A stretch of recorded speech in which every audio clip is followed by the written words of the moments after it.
किसी ने मैसेज किया था और उसके बारे में मैंने वैसे बात भी की है कि किराए के मकान के बारे में। जैसे कोई आदमी आता है, नए शहर में आता है और वो जब किराए का मकान लेता है तो उसको मकान के साथ मोहल्ला पड़ोस भी मिलता है। वहाँ पे दुकानें होती हैं, लोग होते हैं, पेड़ पौधे होते हैं, कितना कुछ होता है, तो वो सब मिलता है। लेकिन जब वो जाता है तो वो सब कुछ छोड़ के जाता है, वो मकान भी, वो यादें भी, वो लोग भी, वो गली मोहल्ला, वो पेड़ पौधे। लेकिन जो लोग होते हैं उनके लिए सिर्फ़ वो एक शख्स होता है जो चले गया, लेकिन जो शख्स जाता है उसके लिए जाने कितना कुछ पीछे छूट गया।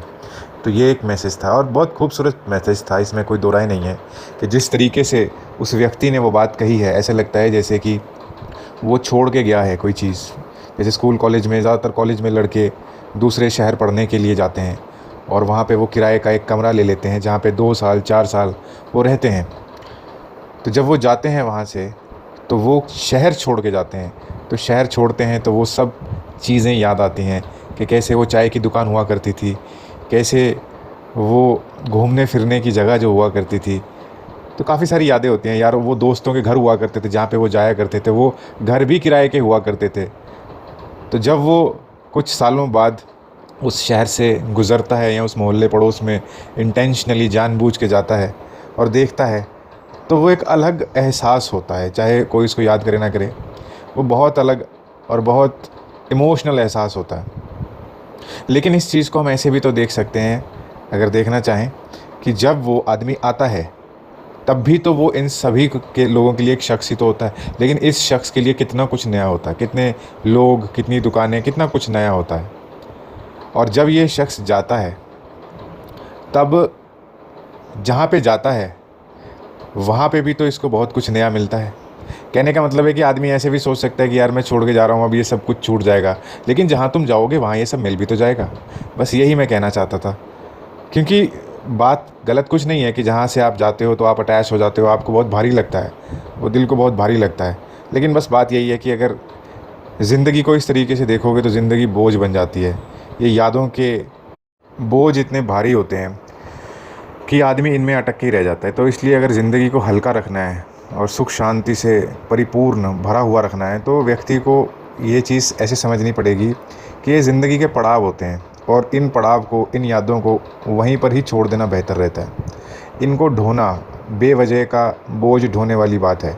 अब कुछ लोग मेरी इस बात से शायद इत्तेफाक नहीं रखते होंगे, लेकिन वही सब अपना देखने का नज़रिया होता है। जो भावनात्मक तौर से चीज़ों को देखते हैं उनको ऐसा लगेगा कि ज़िंदगी में और है ही क्या, यादें ही तो हैं।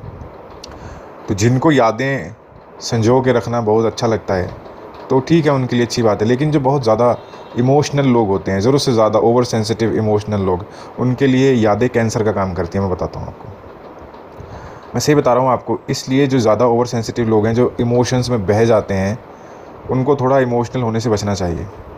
उनको आगे की तरफ देखना चाहिए, नहीं तो वो इन इमोशंस की वजह से ज़िंदगी में कुछ ऐसे फ़ैसले ले लेते हैं जो कि उनको आगे बढ़ने ही नहीं देती।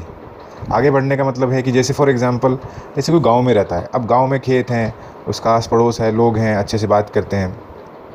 अब वो आदमी अपने गाँव को नहीं छोड़ पाता इस वजह से कि मुझे ये ज़मीन छोड़नी पड़ जाएगी, ये मकान छोड़ना पड़ जाएगा। और उसमें बहुत टैलेंट है, वो बहुत टैलेंटेड है, वो शहर जा सकता है, वो विदेश जा सकता है, कहीं भी, और उस टैलेंट से दुनिया को फ़ायदा हो सकता है। उसको तो होगा ही, दुनिया को होगा, दुनिया को होगा तो उसको भी होगा।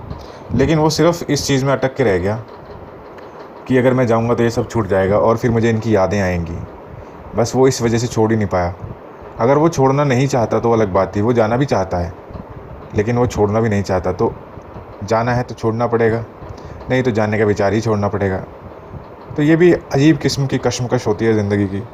लेकिन मैंने एक चीज़ नोटिस करी है, जो बड़े बुज़ुर्ग होते हैं, जैसे उनसे बातें करते हैं, उनका एक्सपीरियंस जब वो शेयर करते हैं, जब कोई बड़े बुज़ुर्ग होते हैं उनसे जब बातें करते हैं तो अपना एक्सपीरियंस शेयर करते हैं, तो वो बताते हैं कि उनको बाद में रिग्रेट महसूस होता है कि यार छोड़ देते तो ठीक रहता, क्या है यहाँ पे और क्या था यहाँ पे, किसके लिए हमने इतना कीमती समय बर्बाद कर दिया।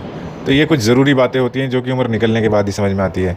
ज़्यादातर लोगों को मैंने रिग्रेट करते ही देखा है। मुझे नहीं याद आता कि कोई एक शख्स भी मुझे ज़िंदगी में ऐसा मिला हो कि जिसने रिग्रेट ना फील किया हो कि हमने इमोशंस में आके जो फ़ैसले लिए वो सही लिए।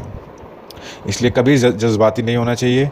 आप जहाँ भी जाएंगे आपको वो सब कुछ मिल जाएगा, नए यार दोस्त मिल जाएंगे, नई दुकानें, नया पास पड़ोस, नई गली मोहल्ले, नई लड़कियाँ, नए लड़के, सब कुछ मिल जाता है।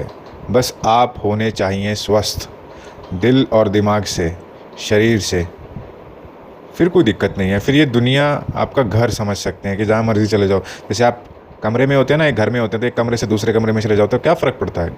घर तो एक ही है ना, वैसे दुनिया भी तो एक ही है। अगर आप एक कमरे को ही अपना घर समझ लो तो आपके लिए दूसरे कमरे में जाना मुसीबत हो जाएगा। तो कुल मिला के बात यही है कि सिर्फ देखने का नज़रिया है और इससे ज़्यादा कुछ नहीं। Thank you.